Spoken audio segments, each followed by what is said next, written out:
Just another day. Get caught, you know.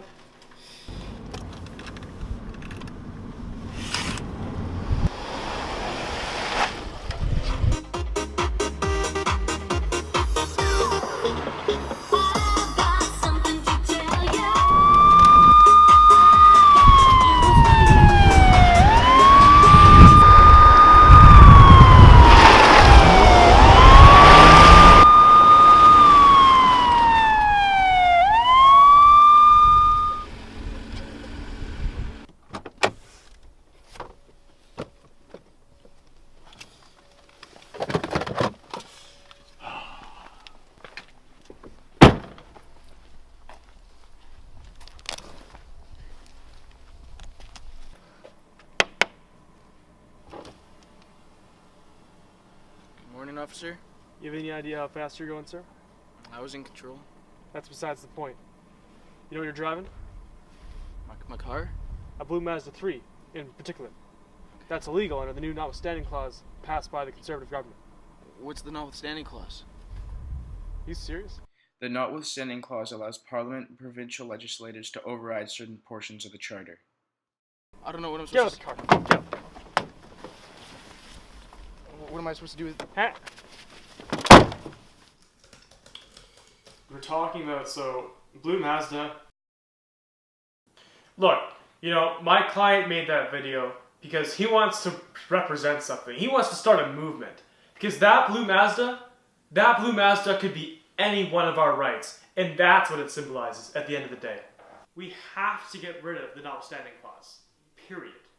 Look, the Charter is entrenched in the Constitution, which means it overrides all statute law and therefore protects our rights and freedoms. Look, Ivan, that's your name, right? The Notwithstanding clause, it's based on the court of public opinion. It's majoritarian rule, which should not be how our fundamental rights and freedoms are decided. So, as you know, statute law is overpowered by constitutional law. The Notwithstanding clause is constitutional law, and therefore it's extremely powerful, and it can be easily abused. Another reason why we must get rid of it. Look, the Notwithstanding clause can be enacted based on the court of public opinion, on majoritarian rule. And that doesn't always represent the greater population accurately, as those who are in an advantaged position, the dissenters, the ones with the loudest voices, those are the voices that the Notwithstanding clause is protecting, and those are the voices which are projected onto the changes that the Notwithstanding clause could potentially make. Now, the voices of those who are disadvantaged, like a new immigrant who's gay and of a minority race, right? Those are people who are historically disadvantaged. And the Charter is supposed to protect those people.